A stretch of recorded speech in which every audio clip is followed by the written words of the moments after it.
3 घंटे की सफ़र के बाद अध्यांश और अस्वी बेंगलोर पहुँचे। अध्यांश अस्वी को देखते देखते और उसी के ख्यालों में सो गया था, लेकिन वह नींद कुछ मिनटों के लिए थी क्योंकि थोड़ी ही देर में वो जग गया था। वो बस अस्वी का चेहरा देखकर अपनी सफ़र का आनंद ले रहा था, लेकिन अस्वी गहरी नींद में थी। अध्यांश अस्वी की नींद को नहीं तोड़ना चाहता था, इसलिए अध्यांश ने उन्हें जगाने के बजाय अपनी गोद में उठाया और प्लेन से बाहर आ गए। एयरपोर्ट पर उन्हें कोई देख न ले, इसलिए अध्यांश ने एयरपोर्ट पर पहले ही अपने बॉडीगार्ड्स को बुला लिया था। जैसे ही अध्यांश अस्वी के साथ प्लेन से बाहर आए, सभी बॉडीगार्ड्स ने अध्यांश और अस्वी को चारों तरफ से कवर कर लिया और दोनों को सिक्योरिटी के साथ एयरपोर्ट से बाहर निकला। कार पहले ही हवाई अड्डे पर आकर बाहर खड़ा था, जिसका दरवाज़ा एक गार्ड्स ने खोला था।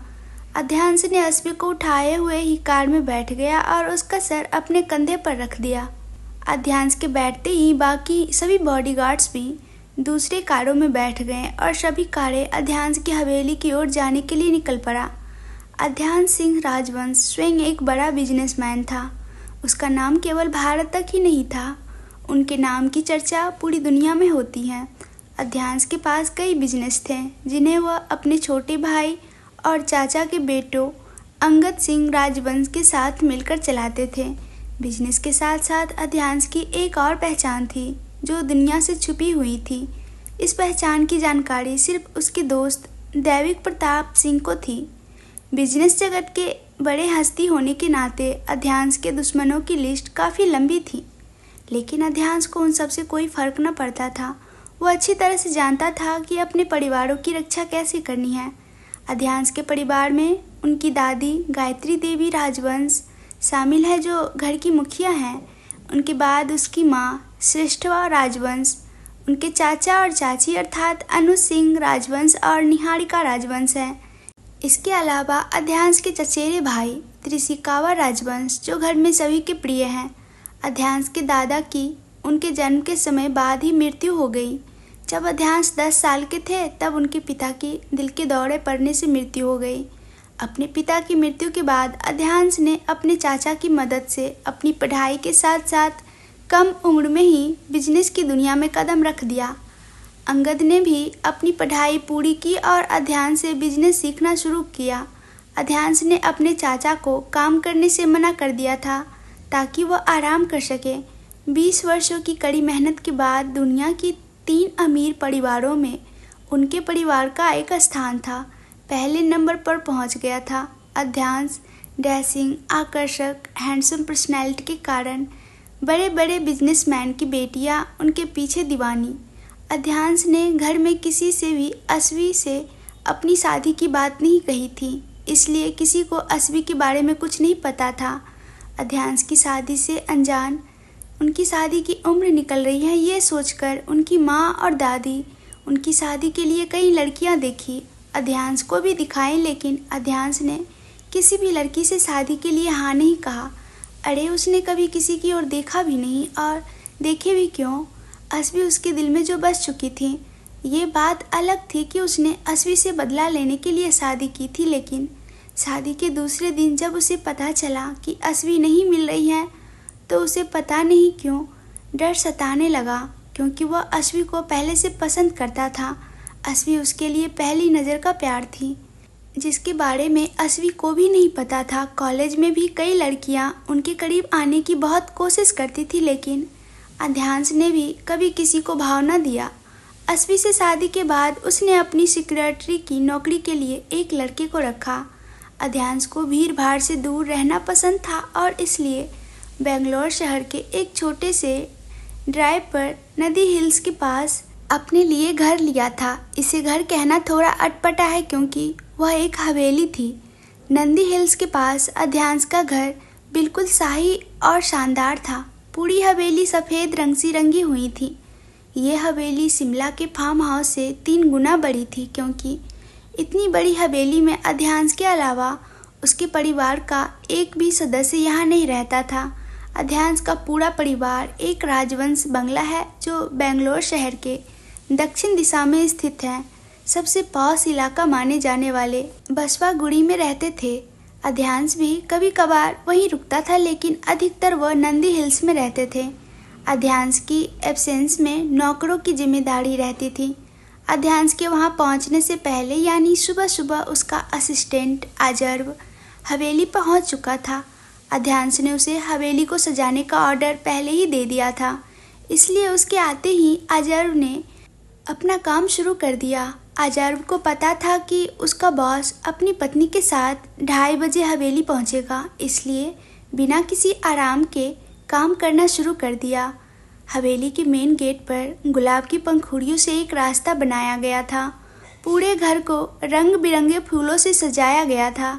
घर के सभी नौकरों को पहले ही बता दिया गया था कि आज उनका मालिक अपनी पत्नी को लेकर आ रहा है, इसलिए स्वागत में कोई कमी नहीं रहनी चाहिए। रसोइये को बुलाकर देश विदेश के कई प्रकार का खाना बनवाया गया, जिसकी खुशबू बाहर तक आ रही थी। अध्यांश लाइफ केयर हॉस्पिटल और इसकी बिजनेस कंपनी यानी राजवंश एम्पायर का मुख्य कार्यालय बेंगलुरु शहर के कोरमंगला इलाके में था। अगर नंदी हिल से ऑफिस या हॉस्पिटल जाना होता तो 1.5 घंटे लगते, फिर भी वह नंदी हिल्स वाले घर में रहना पसंद करता था। अस्वी से शादी के बाद वह ज़्यादातर अकेले रहना पसंद करता था, या यूँ कह सकते हैं कि अस्वी के याद में खुद को सबसे अलग कर लिया। उसके भाई बहन उसे हमेशा अपने साथ रहने के लिए मजबूर करते थे, लेकिन अध्यांश ने खुद को अपने परिवार से अलग कर अकेले रहने की सजा दी, और यही कारण है कि पिछले 5 वर्षों में अध्यांश या तो बिजनेस के काम से देश से बाहर रह रहे थे या नंदी हिल्स में एक हवेली में। 1 घंटे के बाद वो लोग नंदी हिल्स पहुंच गए। बेंगलुरु शहर के 1 घंटे की दूरी पर स्थित यह जगह बेहद शांत और खूबसूरत है। अध्यांश को पहले ही प्रकृति की आगोश में रहना पसंद था, और इसलिए उसने अपनी ज़्यादातर हवेलियाँ, फार्म हाउस हमेशा शहर से दूर खरीदे, जहाँ उन्हें शांति मिल सके। अध्यांश ने ड्राइवर से गेट के बाहर कार रोकने को कहा। अस्वी अभी भी सो रही थी, लेकिन अध्यांश नींद में अस्वी को घर में प्रवेश नहीं कराना चाहता था, इसलिए अस्वी को जगाया। उठो जान, घर आ गया। अध्यांश ने अस्वी को जगाने के लिए उसके गाल को धीरे से थपथपाया। अध्यांश की आवाज़ और गाल पर उसके स्पर्श से अस्वी की नींद खुल गई और उसने अपनी आंखें खोल दी। आंख खुलते ही अस्वी की नज़र अध्यांश के चेहरे पर पड़ी, जो उसके बिल्कुल करीब था। पहले तो अस्वी खुद को अध्यांश के इतने करीब देखकर डर गई, लेकिन जब उसने खुद को अध्यांश की गोद में बैठा देखा तो उसे खुद पर गुस्सा आया, जो उनके चेहरे पर भी नजर आया। लेकिन अब अध्यांश अस्वी को अजीब महसूस नहीं कराना चाहता था, इसलिए उसने उससे कुछ नहीं कहा और उसे इशारे से हवेली की तरफ देखने को कहा। अस्वी ने अध्यांश का इशारा समझा और हवेली की तरफ देखा। उसकी पहली नज़र गेट के दाहिनी ओर दीवार में लगी नेम प्लेट पर पड़ी। अध्यांश ने उसे पहले बताया था, वहाँ उसने अपना नाम यानी अस्वी मेंशन लिखा हुआ देखा। न केवल नेम प्लेट पर आपका नाम है स्वीट हार्ट, बल्कि इस घर का नाम भी आपके नाम पर है। अध्यांश ने अस्वी के कान के करीब जाकर बोला, जो अभी भी उसकी गोद में बैठी थी, और उसके कान को चूम लिया। अध्यांश के किस करने से अस्वी की धड़कनें तेज होने लगी। अस्वी अपने दिल की बढ़ी हुई धड़कनों को शांत करने की कोशिश करने लगी। अध्यांश ने देखा तो उसने तुरंत अस्वी का हाथ पकड़ लिया। जैसे ही गार्ड ने देखा, उन्होंने गेट खोल दिया। अध्यांश कार से बाहर निकलते ही उसके गार्डों की फौज भी कार से बाहर निकल गई। सभी ने काली ड्रेस पहन रखी थी और सभी के वर्दी पर AASR लिखा था। इतने सारे अनजान चेहरे को एक साथ देखकर अस्वी डर गई, जिसका डर उसके चेहरे पर भी दिखाई देने लगा। जब अध्यांश ने अस्वी का डरा हुआ चेहरा देखा तो तुरंत उसे गले से लगा लिया। रिलैक्स, ये सभी मेरे आदमी हैं, आपकी और मेरी सुरक्षा के लिए, इनसे डरने की जरूरत नहीं है। यह कहते हुए अध्यांश अस्वी की पीठ पर प्यार से हाथ फेरने लगा ताकि वो थोड़ा शांत हो जाए। जैसे ही गार्ड ने गेट खोला, ढोल बजने लगे, जिसकी आवाज़ सुनकर अस्वी हैरान रह गई। अध्यांश गले लगाए हुए ही खड़े थे तो उसने अपना चेहरा ऊपर उठाया और अध्यांश की ओर सवालिया नज़रों से देखा, लेकिन वह कुछ जवाब देने के बजाय उसका हाथ पकड़कर गेट के अंदर ले आया। गेट के अंदर आते ही अस्वी की नज़र ज़मीन पर पड़ी, जहाँ रास्ता फूलों से सजाया हुआ था। अध्यांश अस्वी को लेकर रास्ते पर चलने लगा। जैसे जैसे अस्वी के कदम आगे बढ़े, उन पर फूलों की बारिश होने लगी। अस्वी के लिए यह सब एक सपने जैसा था। अस्वी उस समय अपनी सभी बीती बातों को भूल गई और जो कुछ भी हो रहा था उसको देख उसके चेहरे पर एक सुकून वाली मुस्कान थी। अस्वी को इतना खुलकर मुस्कुराता देख अध्यांश के होठों पर भी मुस्कान आ गई। वहाँ मौजूद अपने बॉस को इस तरह मुस्कुराते हुए देखकर सभी गार्ड और अजर भी हैरान रह गए। किसी को यकीन नहीं हो रहा था कि उनका बॉस मुस्कुरा रहा है। ऐसे में अस्वी अध्यांश का हाथ थामे हुए घर के मेन गेट तक पहुंची।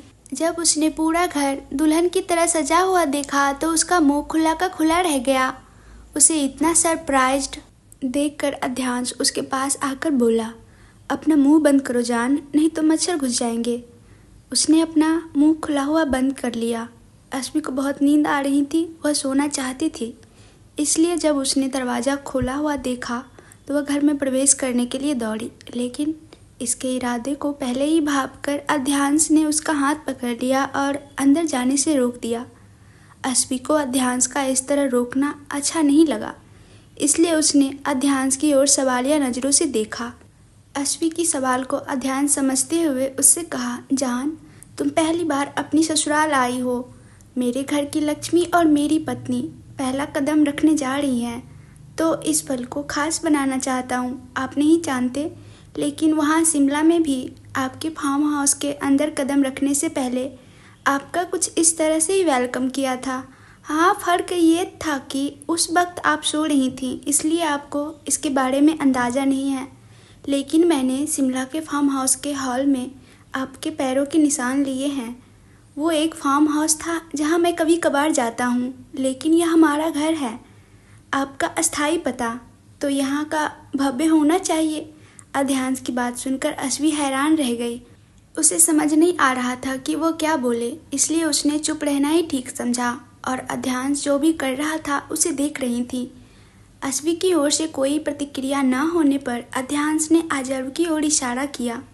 अपने बॉस का इशारा समझकर अजर्व तेजी से घर के अंदर गया और कुछ ही मिनटों में हाथ में कुंक पानी से भरी प्लेट ले आया। उसके पीछे एक और नौकर आरती की थाल लेकर आया। हवेली में कोई महिला नहीं रहती थी जो अस्वी की आरती उतारती और उसका घर में प्रवेश कराती। वहाँ सभी जेंट्स ही रहते थे, इसलिए अध्यांश ने वहाँ रहने वाले सबसे बुजुर्ग को, जो मेंशन का केयर टेकर था, उनको बुलाया और उसे अस्वी की आरती करके घर में प्रवेश करने के लिए कहा।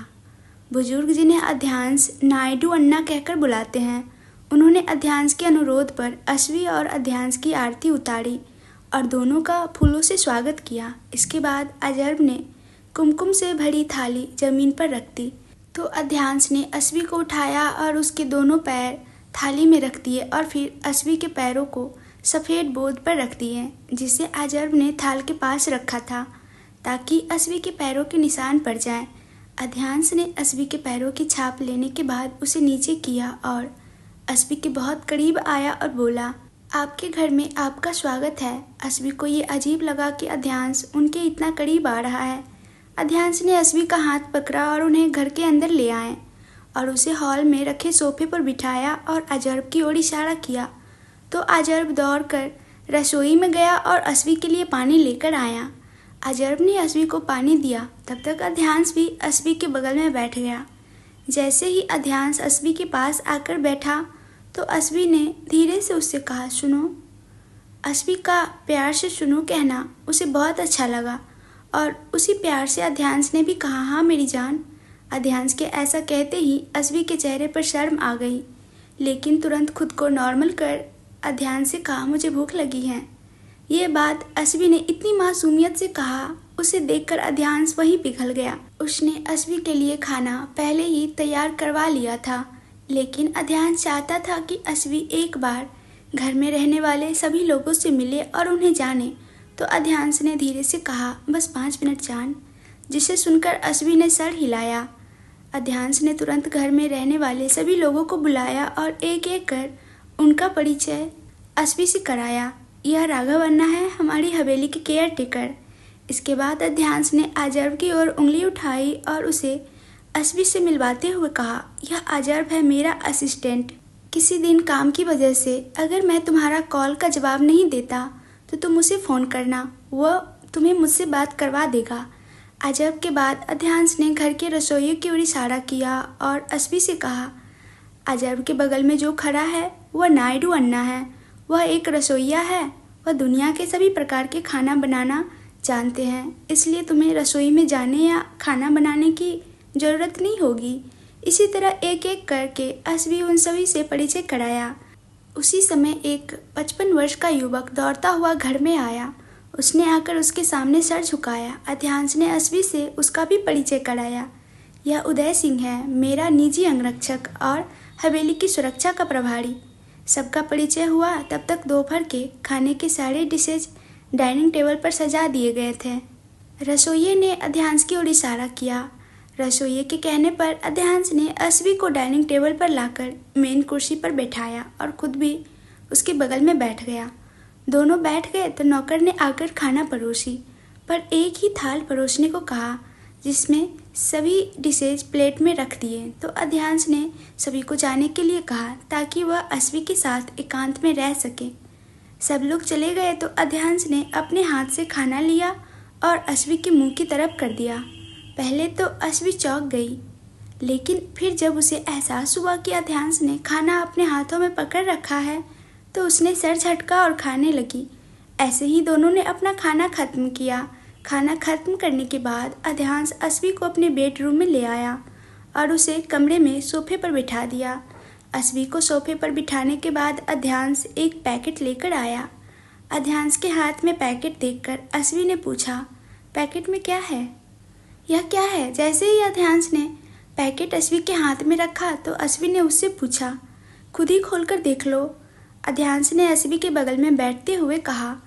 अध्यांश के कहने पर अस्वी ने जैसे ही पैकेट खोला उसमें लाल रंग की बनारसी साड़ी थी, साथ में मैचिंग ज्वेलरी भी थी। यह सब क्यों? साड़ी और ज्वेलरी देखकर अस्वी ने पूछा, क्योंकि कल सुबह ही हम दोनों को राजवंश परिवार की कुल देवी के मंदिर में दर्शन के लिए जाना है। वहाँ पूजा भी है, इसलिए मंदिर जाते समय तुम्हें यही पहनना है।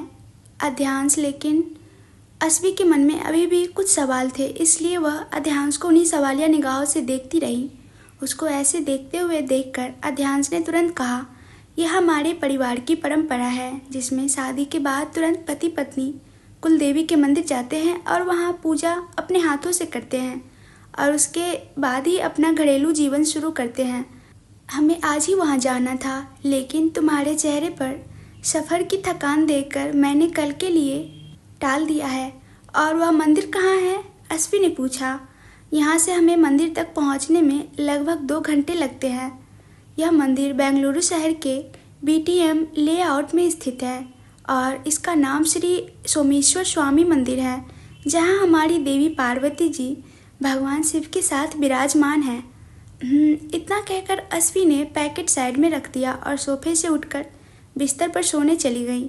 अस्वी को इतनी हताशा में देखकर अध्यांश ने अपना सर हिलाया, मानो कह रहा हो, यह लड़की मेरी समझ से परे है, मुझे नहीं पता आगे मेरा क्या होगा। कुछ देर बाद जब अध्यांश ने अस्वी की ओर देखा तो वो सो चुकी थी। उसे सोता देख अध्यांश उठकर उसके पास आया, उसे कंबल से ढक दिया और प्यार से उसके सर पर हाथ फेरा और उसके माथे पर किस किया। अध्यांश कुछ क्षण तक वहीं खड़ा अस्वी को देखता रहा, बाद में कमरे से बाहर चला गया। एक तरफ अध्यांश अस्वी के साथ अपनी नई जिंदगी के सपने देख रहा था, वहीं दूसरी तरफ अध्यांश की उम्र का एक शख्स साउथ बेंगलुरु के जयनगर इलाके के रिहायशी इलाके के एक घर में अपनी असिस्टेंट के इंतज़ार में बैठा हुआ था। इंतज़ार करते करते आधे घंटे से ज़्यादा वक्त गुजर गया, जिससे शख्स को गुस्सा आने लगा। आधा घंटा और बीत गया। अब उस आदमी का गुस्सा अपनी हद पार कर चुका है और गुस्से में आकर जो कुछ भी उसके हाथ में आया उसे ज़मीन पर पटकने लगा। कुछ ही मिनटों में घर का पूरा हॉल तबाह हो गया। तभी दरवाजे की घंटी बजी। दरवाजे की घंटी की आवाज़ सुनकर घर के नौकर ने दरवाज़ा खोला। दरवाज़ा खुलते ही एक आदमी दौड़ता हुआ घर में आया और उस आदमी के सामने सर झुकाकर खड़ा हो गया। तो आज आपका आखिरी दिन होगा इस दुनिया में। देर से आकर आपने पहले ही बहुत बड़ी गलती की है, लेकिन अगर वह जानकारी नहीं मिली जो मैं सुनना चाहता हूँ। सोफे पर बैठा आदमी ने सामने खड़े आदमी से कहा, माफ़ करना बॉस देर से आने के लिए, लेकिन आप भी जानते हैं अध्यांश सिंह राजवंश के घर से उसकी जानकारी लेना शेर के मुंह में हाथ डालने जैसा है। सामने खड़े आदमी ने डरते हुए सर झुकाकर ही जवाब दिया, मुझे ये नहीं सुनना, कुछ ऐसा कहो जो मेरे कानों को अच्छा लगे और मेरे दिल को ठंडक मिले। सोफे पर बैठे आदमी ने सख्ती से कहा, अध्यांश सिंह राजवंश बेंगलुरु आ गया है। हमेशा की तरह इस बार भी वो अपने बसवा गुंडी राजमहल बंगले में नहीं गए हैं, बल्कि हवाई अड्डे से सीधा नंदी हिल्स में अपनी 80वीं हवेली में है। अगला। अपने असिस्टेंट को रुकता देख सोफे पर बैठा आदमी ने पूछा, मिस्टर राजवंश कल सुबह अपनी कुलदेवी मंदिर जा रहे हैं। सामने खड़े आदमी को अध्यांश के बारे में जो आखिरी जानकारी थी वह भी उसने अपने बॉस को बता दी। लेकिन कुलदेवी के मंदिर क्यों? मेरा मतलब इतना अचानक? मुझे कुछ समझ नहीं आया, क्योंकि कुलदेवी के मंदिर में राज परिवार का कोई भी सदस्य केवल अपने साथी के साथ ही जा सकता है। यह राज परिवार की परंपरा है। फिर क्यों अध्यांश जा रहा है? और एक बात, उसने अपनी हवेली का नाम अश्वी रखा है, तो पता करो कि यह अश्वी कौन है। सोफे पर बैठे आदमी ने अपने असिस्टेंट को कहा। जी बॉस। असिस्टेंट ने कहा, एक और बात, अध्यांश चाहे किसी भी काम से और जिसके भी साथ जा रहा हो, अपने आदमियों को कल तैयार रहने के लिए कहो, क्योंकि मंदिर में पूजा और हवन पूरे दिन चलेगा, इसलिए उसे घर आते आते देर रात हो जाएगी। कुलदेवी के मंदिर में वापस नंदी हिल्स किले के लिए वह देवनहल्ली किले के साथ सड़क लेगा, जो रात में बहुत शांत है, इसलिए जैसे ही वह सड़क पार करे अपने आदमियों को उस पर हमला करने के लिए कहो। सोफे पर बैठे आदमी ने क्रूर मुस्कान के साथ अपने असिस्टेंट को आदेश दिया और उठकर चला गया। हे भगवान, यह आदमी कितना क्रूर है। मुझे नहीं पता कि वह क्या करेगा। चलो बेटा प्रतीक, काम पर लग जाओ, नहीं तो तुम्हारा यह राक्षस मालिक तुम्हें नहीं छोड़ेगा। अपने बॉस को जाता देख प्रतीक भी हड़बड़ाता हुआ चला गया। अध्यांश खतरे से अनजान। अध्यांश किचन में गया और अपनी जान के लिए रात का खाना तैयार किया। दोपहर के खाने के बाद अश्वी सो गई, हालांकि शाम हो चुकी थी। रात का खाना तैयार होने के बाद अध्यांश बेडरूम में गया और अश्वी को जगाने की कोशिश की। बच्चे, अब उठ जाओ, शाम हो गई है। अध्यांश ने अश्वी को जगाने के लिए उसके बालों को धीरे से सहलाया। प्लीज़ यहाँ से चले जाओ, मुझे शांति से सोने दो। अश्वी ने अध्यांश का हाथ अपने सर से हटा दिया और अपना मुंह तकिए में छुपा लिया। अशु, बच्चे, शाम की आरती का समय हो गया है, मुझे आरती के लिए देर हो रही है। अध्यांश ने थोड़ा सख्ती आवाज़ में कहा, लेकिन अश्वी सोई रही। जान, बेहतर होगा कि तुम खुद ही उठ जाओ, नहीं तो अगर मैं तुम्हें अपने तरीके से जगाऊंगा तो अच्छा नहीं होगा। अश्वी पर अपनी बातों का कोई असर ना होता देख अध्यांश ने चेतावनी भरे स्वर में कहा, तुम मुझे धमकी देते हो? ठीक है, फिर जाओ, तुम जो कर सकते हो करो, मैं अब नहीं उठूंगी। अश्वी ने अपने आप को कंबल में पूरी तरह से ढक लिया। यह महसूस करते हुए कि अश्वी इस तरह से नहीं उठेगी, अध्यांश ने उसके ऊपर से कंबल हटाया और अश्वी को अपने बाहों में उठाकर वॉशरूम ले गया और उसे पानी के भरे टब में बिठाया। जैसे ही उसे एहसास हुआ कि वो पानी में है, अश्वी ने तुरंत अपनी आंखें खोल दी, लेकिन तब तक बहुत देर हो चुकी थी, क्योंकि वह पानी से पूरी तरह भीग चुकी थी।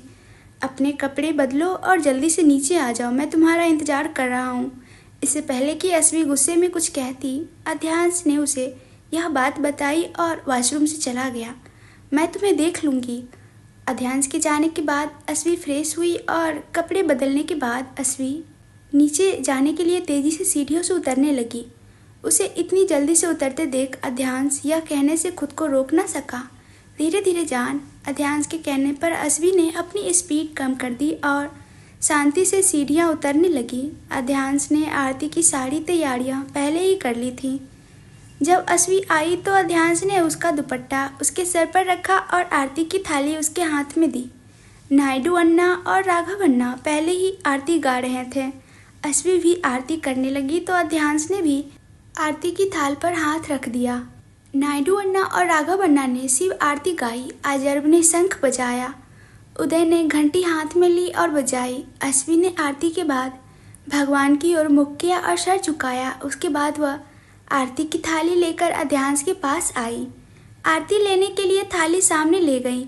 अध्यांश ने सबसे पहले अश्वी के सर पर हाथ घुमाया और उन्हें आरती दी, फिर खुद भी आरती ली। आरती करने के बाद अश्वी ने उन्हें प्रसाद दिया। प्रसाद पहले अश्वी को खिलाया और फिर खुद भी प्रसाद खाया। उसके बाद अश्वी ने वहाँ सभी लोगों को बारी बारी से आरती और प्रसाद दिया। अश्वी के सभी को आरती और प्रसाद परोसा। तब तक डाइनिंग टेबल पर रात का खाना लग चुका था। सारा खाना टेबल पर रख देने के बाद अध्यांश अश्वी के पास आया और उसका हाथ पकड़कर उसे डाइनिंग टेबल पर ले आया और दोपहर की तरह ही बीच वाली कुर्सी पर उसे बैठा दिया। लेकिन अश्वी तुरंत उस कुर्सी से उठ गई। उसने अध्यांश को उस कुर्सी पर बिठाया और खुद उसके बगल वाली कुर्सी पर बैठ गई। अध्यांश को अश्वी का ऐसा करना समझ नहीं आया, इसलिए उसने अश्वी की ओर देखा। अश्वी समझ गई कि अध्यांश उसकी आंखों से क्या जानना चाहता है, तो उन्होंने धीमी आवाज में कहा, यह जगह आपकी है, आप यहाँ बैठने के लायक है, पर कुछ नहीं, कभी कभी दूसरों की बात सुननी चाहिए, हमेशा अपनी मनमानी नहीं करनी होती। अश्वी अच्छी तरह से जानती थी कि अगर उसने अध्यांश को बोलने के लिए थोड़ा सा भी समय दिया तो वह कोई भी तर्क देकर चुप करा देगा, इसलिए अश्वी शक्ति दिखाकर उसे चुप करा दिया। अध्यांश अश्वी का ये रूप देखकर हैरान रह गया। साथ ही वहाँ मौजूद सभी लोग हैरानी से अश्वी की तरफ देखने लगे, जैसे उन्हें कोई सदमा लग गया हो।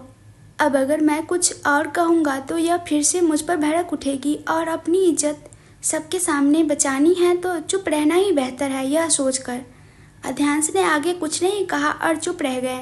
यह जानकर अश्वी के चेहरे पर मुस्कान आ गई कि अध्यांश ने उसकी बात मान ली है। अध्यांश ने भी नोटिस किया। उन्हें इस तरह देखकर अध्यांश खुश हो गए और उसने खुद से कहा, मैं तुम्हें हमेशा ऐसे ही मुस्कुराते हुए देखने के लिए हर दिन तुम्हारी डांट सुनने को तैयार हो जान। अध्यांश ने अजर, उदय, नायडू अन्ना और राघव अन्ना को भी रात के खाने के लिए बैठने के लिए कहा। अध्यांश का नियम था कि डाइनिंग टेबल पर हमेशा चारों एक साथ बैठते थे, क्योंकि उन चारों को कभी घर का नौकर नहीं माना गया। अध्यांश के लिए ये चारों हमेशा उनका परिवार रहे हैं, मात्र अध्यांश के लिए ही नहीं, यहाँ तक कि पूरा राजवंश परिवार इन चारों को अपने सदस्य, अपना परिवार मानता था। जैसे ही सभी लोग खाने की मेज पर बैठ गए, घर का एक नौकर आया और सभी की प्लेट में खाना परोसा। खाना परोसने के बाद अध्यांश ने अपनी थाली से एक कौर निकाला और अश्वी के सामने कर दिया। मैं खा लूँगी। अश्वी ने अपने चेहरे के सामने अध्यांश के हाथों में खाना देकर उससे कहा।